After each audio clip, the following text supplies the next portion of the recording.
Welcome to Heat Checks and Hail Marys. This is Mike Cagley. Thanks for coming on. I tell you what, folks, we had a fantastic week. We got to see the CFP first round games. Now, okay, they're largely disappointing. I can admit that.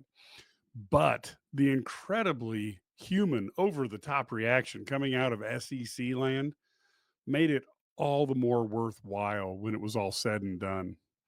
Of course, the Illini won the bragging rights game against Missouri, despite some really bizarre calls by the referees. And Usyk beat Fury in a rematch that elevated him to what I think is at least a generational boxing talent. And we will have on Matthew Aguilar later on to talk about that. Wanted to bring in a boxing writer to get a perspective on this event. It was a big one that kind of got lost in the shuffle because of the CFP.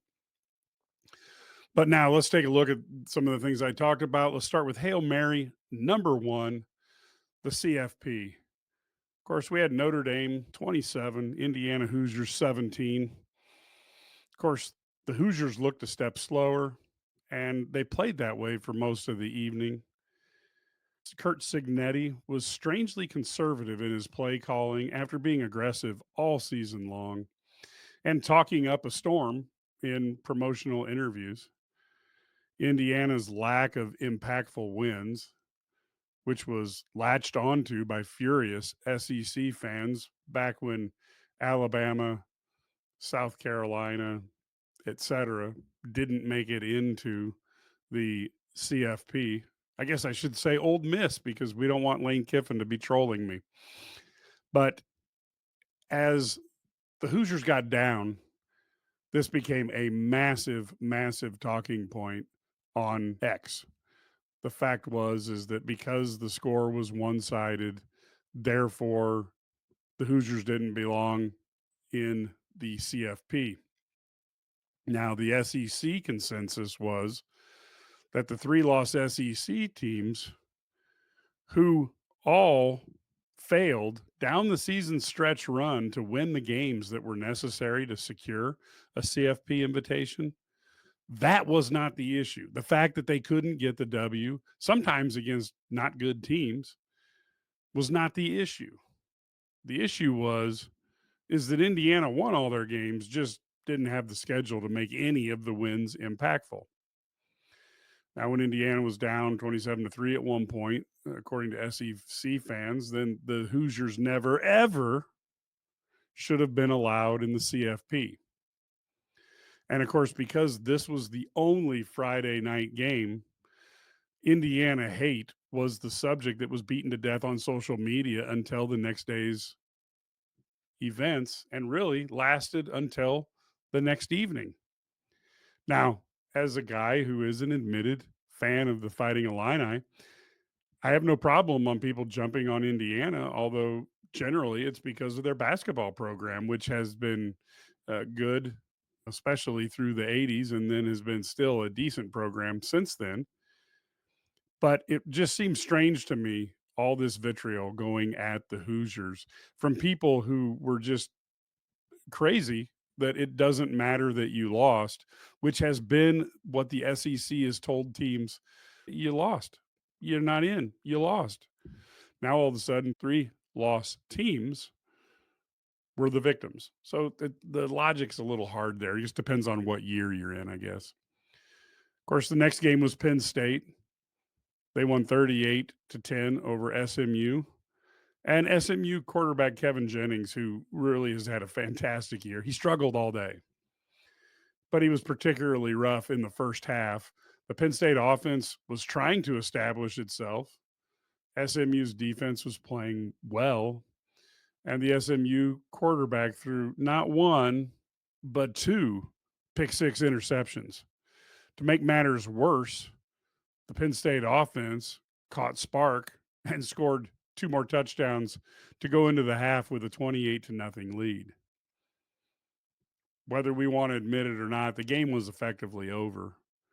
And this precipitated yet another barrage of SEC fans exploding again by cursing the CFP committee for setting up two blowouts. Okay, I guess 10 points with Indiana. That's what it ended up. Whether you like it or you don't like it, learn to love it because that's what it was. And SMU certainly had a rough game, although you don't want to pin it on one player, but certainly had Jennings played closer to what his typical play was, this game might have been closer. But it was clear SMU was not the level of team that Penn State was. But the good thing is James Franklin must be feeling much better. He's got that CFP win under his belt. And Drew Aller has to feel fantastic because he was under a lot of pressure as well. So while SMU took a lot of abuse, Penn State did what was necessary, won a big game, and moved on to the next round. Texas won over Clemson 38-24. Clemson started the scoring off with a touchdown that Texas answered on the next series. The first quarter closed with a 7-7 tie. Things were looking up for us college football fans, but then the second quarter hit and the Longhorns outscored the Tigers 21-3. And then in the second half, they essentially traded scores. Sure, Clemson's closed it to 31-24, but as soon as they scored that touchdown, they almost immediately gave up a touchdown that effectively ended the game. But that was our one shining hope for a close game. Didn't happen. And of course, SEC fans then couldn't believe that the ACC had more than one team. There's a lot of victim blaming in this, and the two teams that got beat were called horrible things. And it's easy to throw rocks when your team isn't out there losing. But what was really the SEC basis that a team that lost to Kentucky wouldn't choke in the big game in the CFP? A team that knew they needed a win that went into 5-6 Oklahoma and lost by 3 touchdowns. They were the sure bet. To be really honest with you, I could see that South Carolina, the way they finished the season, looked good, but then they lost to Alabama and Ole Miss. So again, at some point, if you win games, it's got to be counted for you. Well, that brings us to the final game in the CFP this round. Ohio State 42-17 spanking of Tennessee. Now, we heard all before the game that Tennessee fans were going to be there 35 to 40,000 strong, and it would no longer be a home game for the Buckeyes, and this was going to be potentially history making, and I don't know, maybe it was. Tennessee got down 21-0, and essentially the game was done. They did have a little bit of what Illinois fans, especially under John Gross when he was the basketball coach, Tennessee made what was called a fake rally, made the score 21-10 at halftime, but that was largely an anomaly, and there was no chance of a win coming. That $20 million Ohio State team, they seem to have gotten their 2024 football season wake-up call. And I have to be honest, they look to be worth every penny of the $20 million that was spent to build that roster. The Buckeyes crushed the Volunteers, who, in fairness to them, are a young team built around a young quarterback. They might be back next year and the year after, but not this year, not against this Buckeye team. Here's the weird thing, amazing as it might seem, with an SEC team getting blown out, the SEC fan base was silent on social media. Maybe, just maybe, there are two things that came into play here. Let's think about it. One is the teams that were truly 9 through 12 weren't as good as the 4 ahead of them. Maybe that's really what it was all about. The teams that were the underdogs got beat, and they got beat handily. Historically, the CFP has been loaded with blowouts. This year was no different. And guess what? Most years, I think the SEC can be said to be the best conference in college football. Could it be that this year they're not? Seriously. So we had teams that the expected, the favorites won, and we had proof that the SEC, which everybody all year long said wasn't as good as normal, wasn't as good as normal. It is what it is. But the bottom line is on New Year's Eve and New Year's Day, we're going to get 4 more chances to watch a competitive CFP game. Penn State plays Boise State in the Fiesta Bowl. Texas plays Arizona State in the Peach Bowl. Ohio State and Oregon play in the Rose Bowl. And Notre Dame plays Georgia without its starting quarterback in the Sugar Bowl. Now, I know I'm entering into fool me once, shame on you, fool me twice, shame on me territory, but I'm still looking forward to these 4 games. I'm hoping we'll get a couple good ones, but we may get 4. Certainly, Boise State has to be looking at this along with Arizona State, saying that we want to prove we belong. Will that be enough? Because when it comes down to these games, you have to have good offense and defensive lines, and you can't turn the ball over. If they can pull those things off, it'll be great games. If they can't, well, we'll move on to the next round. My predictions will be coming on next weekend's show, but I am excited. I hope you are too. Heat check number 1, Braggin rights win for Illinois. Fighting Illini managed to win over a rugged Missouri team, ending the Tigers' 10-game winning streak and overcoming some crazy calls by a group of referees who were as inconsistent as any team I've seen recently. Now, we got to see a coach walk onto the floor, get a technical foul, and at the same time, watch one of his players pick up an Illini player and throw them to the ground in a WWE style move. No T there. There was a lot of strange things going on. And in the end, it's really an excellent approximation of a road game in the Big Ten. The opposing team played physical ball. The refs were unpredictable at best. And the last 5 minutes of the game were high pressure. In this game, unlike the Northwestern game, this young Illini team managed to come out with the victory.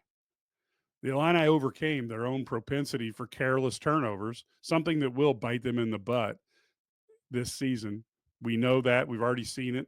And until they take care of it, we know we'll see it again. But they overcame those turnovers with an amazing night from the free throw line, going 22 of 23. And they had relentless rebounding, winning the rebounding battle 42 to 30, which really allowed the Illini to win. People don't understand the importance of rebounds. An offensive rebound gives you another possession and denies your opponent their possession. And a defensive rebound ends the opponent's possession and gives you an opportunity to score. If Illinois was just a little less careless with the ball, this team could be scary good.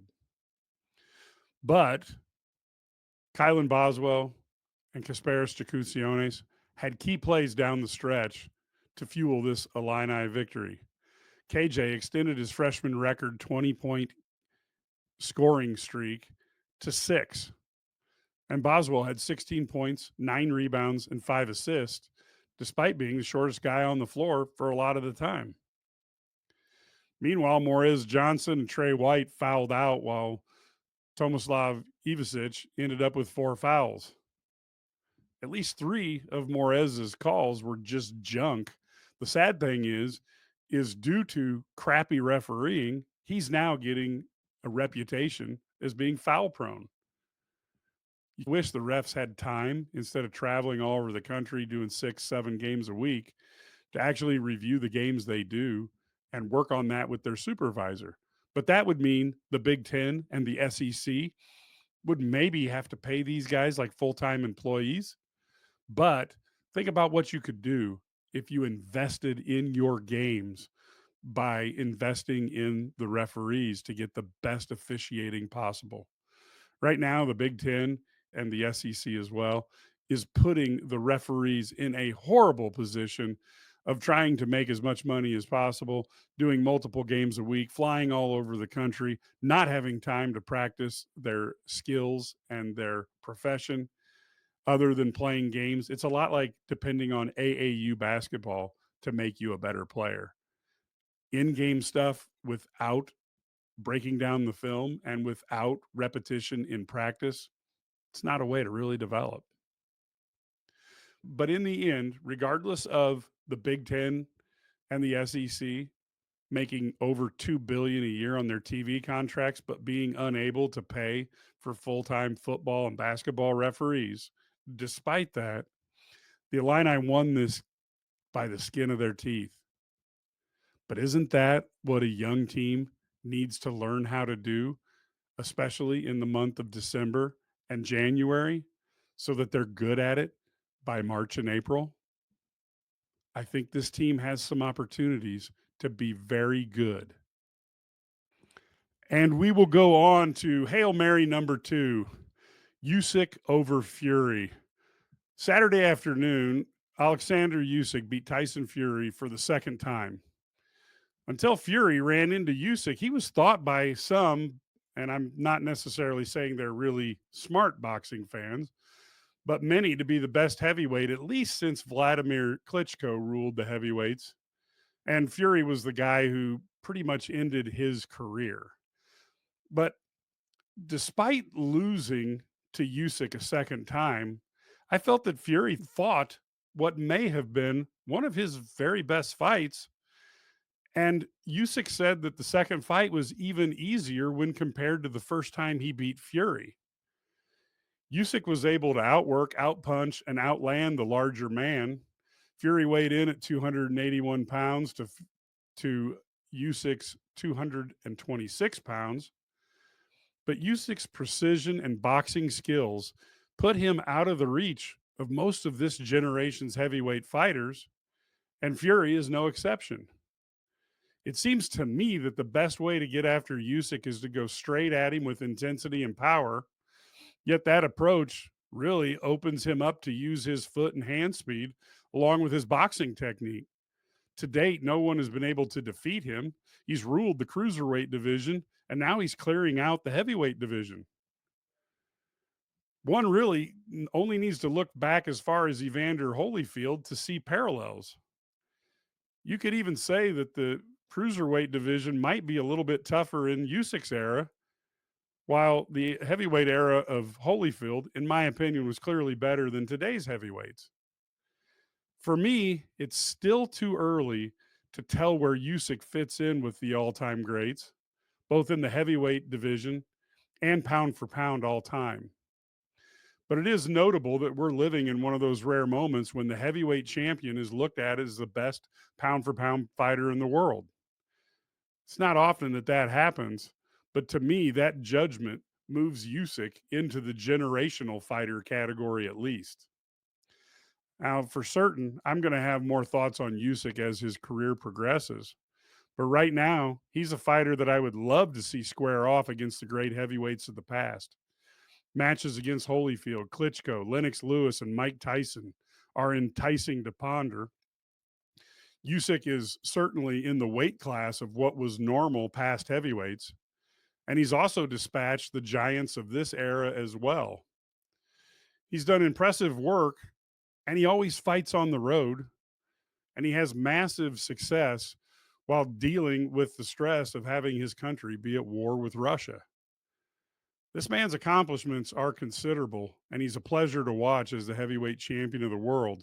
And make no mistake, in an era when titles are handed to others without fighting, despite having titles stripped away from him, Usyk is the unified champion. He owned all the belts, and no one has been able to take them from him.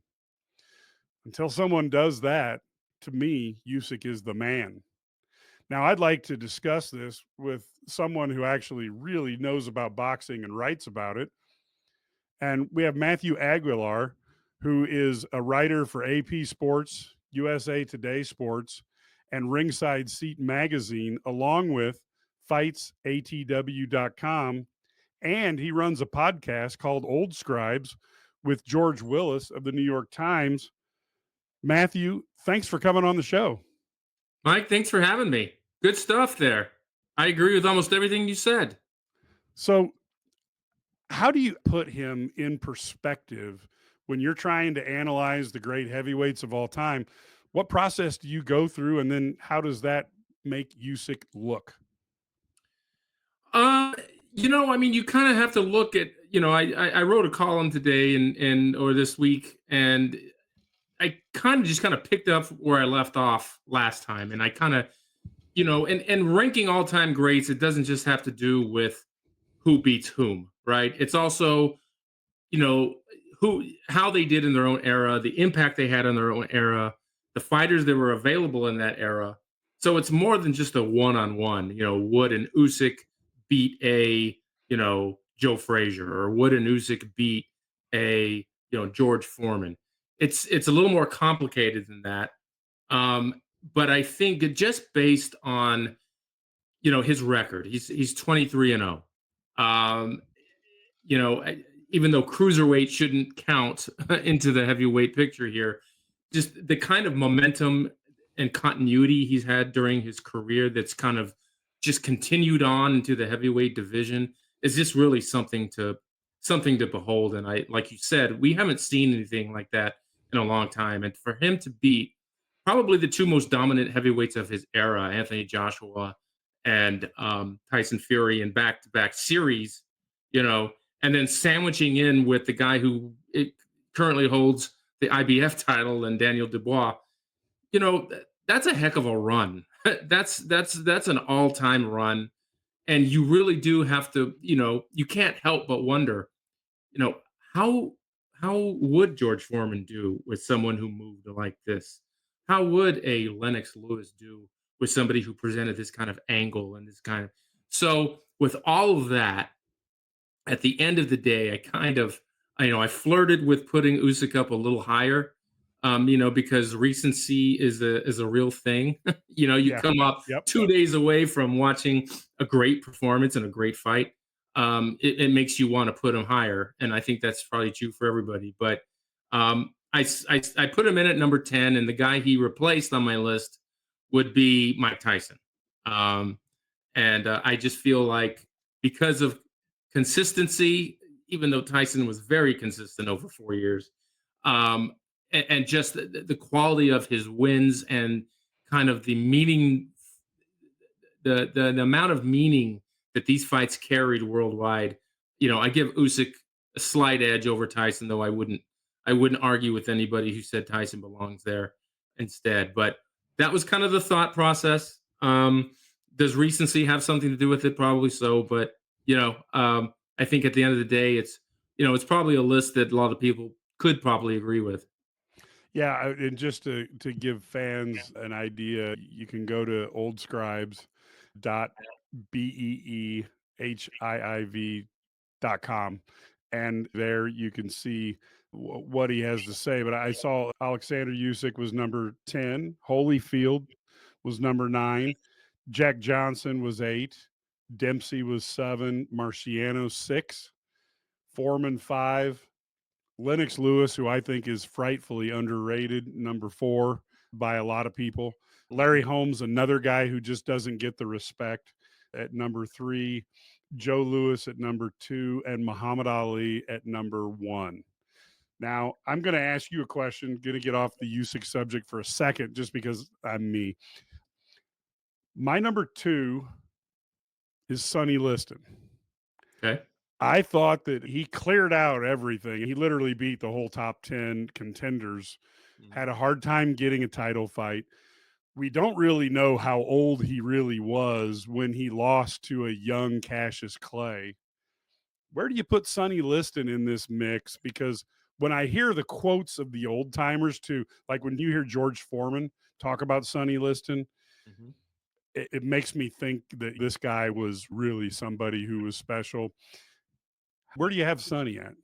I think Sonny is probably 12, 13. I mean, and again, he's one of those fighters that I think you could easily make the case for and putting him higher. He along with Laurie Holmes probably had the greatest jab of all time. They say that Liston's jab was a power punch. Yeah. He was fearsome. He was a heavy puncher. He knew his way around the ring. I think when I think about Sonny Liston, though, I think about His heavyweight reign was short. He demolished Floyd Patterson twice, who was undersized. Yep. Um, and then he ended up losing to a 7-1 underdog Yep. in Cassius Clay in a fight that he basically quit. Right. In the rematch, it was terrible. I think he probably threw the fight.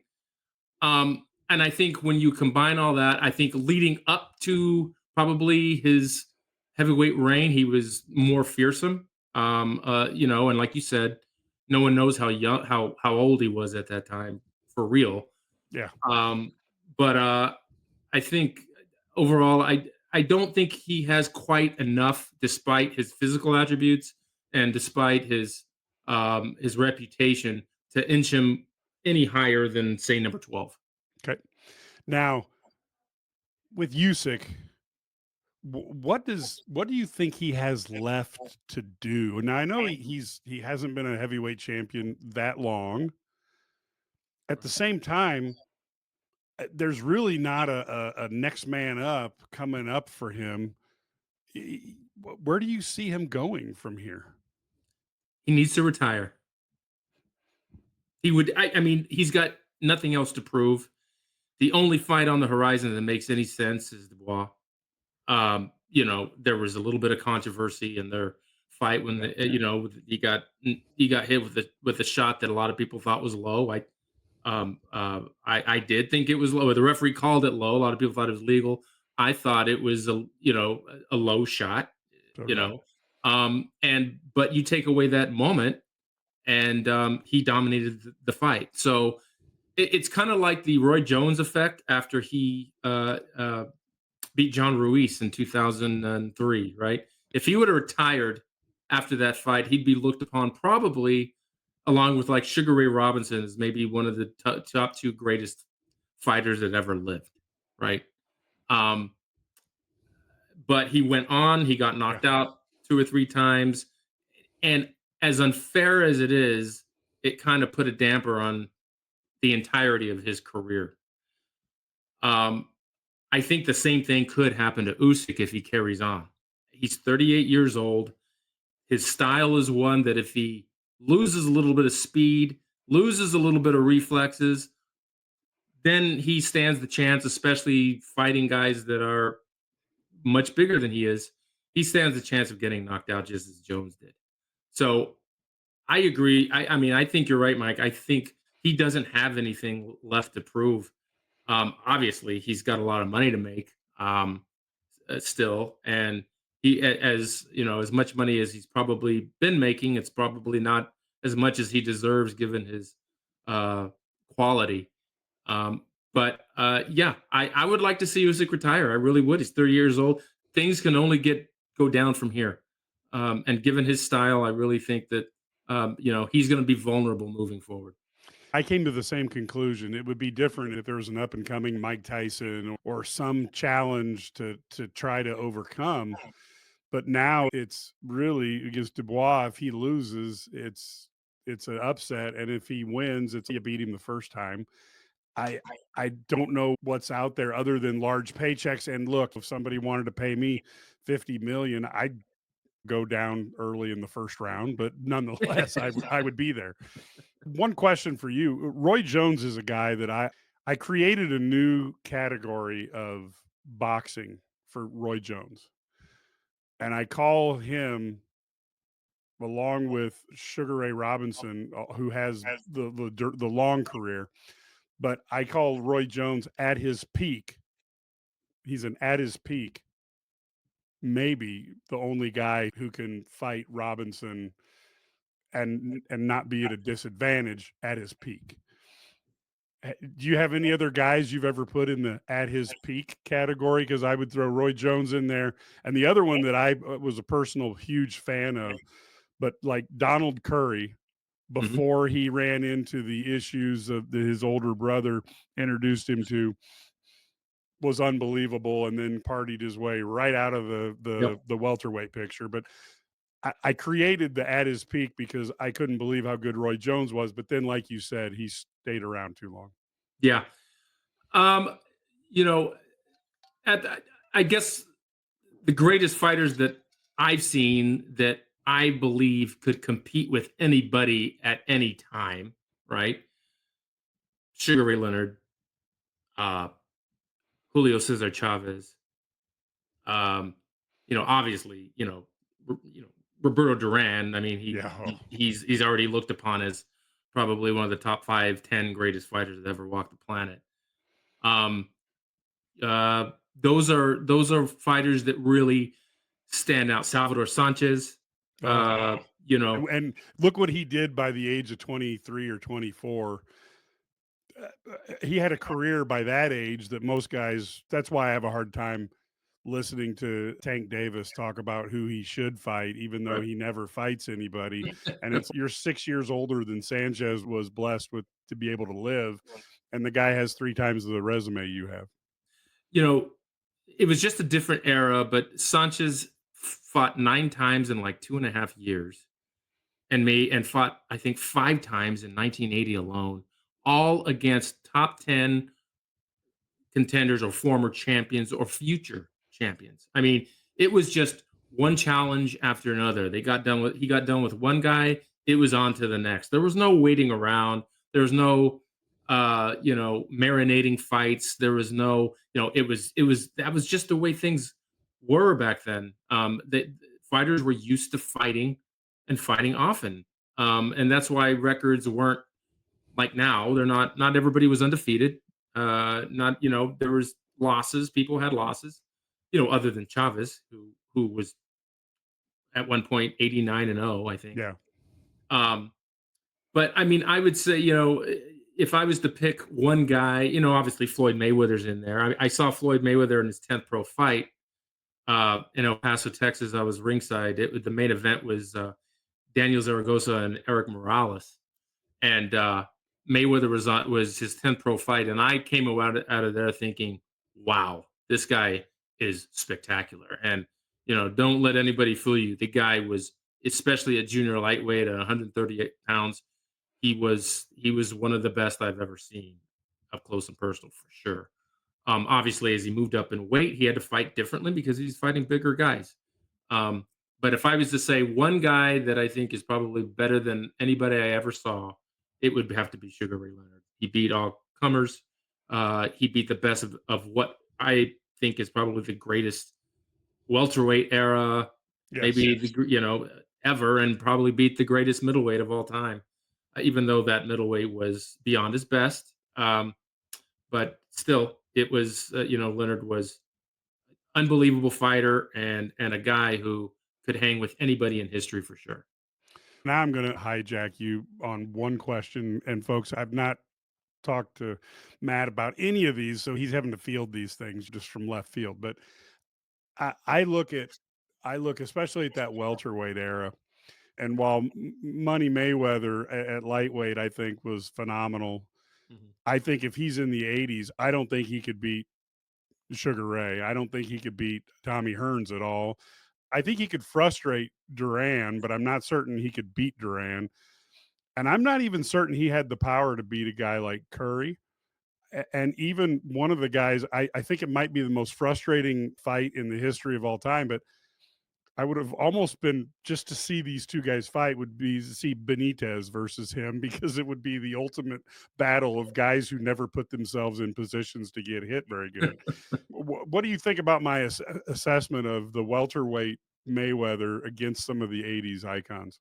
You're absolutely right because that was the greatest era in welterweight history. I mean, it just was. I mean, Wilfred Benitez, who didn't even make you know the four best fighters of the era, of that era. He didn't even make it. He is the youngest world champion in boxing history at age 17. It's a record that will never be broken. It will never be broken. Nobody ever is going to win a legitimate world championship younger than the age of 17. Um, Wilfred Benitez was an amateur Puerto Rican champion at like age 12. National. I mean, he was unbelievable. And so, yeah, I think in terms of Mayweather competing in that era, he sure wouldn't be undefeated. He would be undersized. a match with Hearns would never make any sense because he's just too small. Hearns would destroy him. We know what Hearns did to smaller, shorter fighters. Um, I mean, that wouldn't make sense. He would match up better with a Leonard. He would match up better with a Benitez. He would match up better with a Pepino Cuevas or a Carlos Palomino. Um, but wow, he should, every one of those fights, every one of those fights would be tough. I bring up Pepino Cuevas only because, you know, Jose Luis Castillo, I think, gave Mayweather his only loss. He didn't get he it didn't reflect it in the official scoring, Right. but I had Castillo winning like 115, 111, just like Harold Letterman did. Um, and he was a pressure fighter who came forward, who was strong, who threw caution to the wind, and Cuevas was an even bigger version of him. Um, so yeah, I think any of those fighters, it's just a different era, it's a different plateau, and I think Mayweather would have struggled. He may have gotten a win here and there, but he would have struggled against all of them. Yeah, that's just a fantastic era. If you like what you heard with Matthew Aguilar, you again, AP Sports, USA Today Sports, Ringside Seat Magazine, fightsatw.com, and you should subscribe to his podcast, Old Scribes with George Willis. Matt, thanks for coming on. We really enjoyed this. Yeah, anytime, Mike. I appreciate you having me. Thank you. And folks, thank you so much for listening to this episode of Heat Checks and Hail Marys. Thank you to Matthew Aguilar for coming on. Did a fantastic job. Wanted to bring in a boxing expert besides somebody who's just a lifelong fan to talk a little bit about Usyk and what he did and where he fit in boxing history. And I also wanted to talk about a few questions that I love to ask real experts to get their opinion. And we'll try to do that. It can't do that every week, but we will try to do that and bring individuals on that can add some context and some depth into the analysis. Until next week, folks, keep moving forward.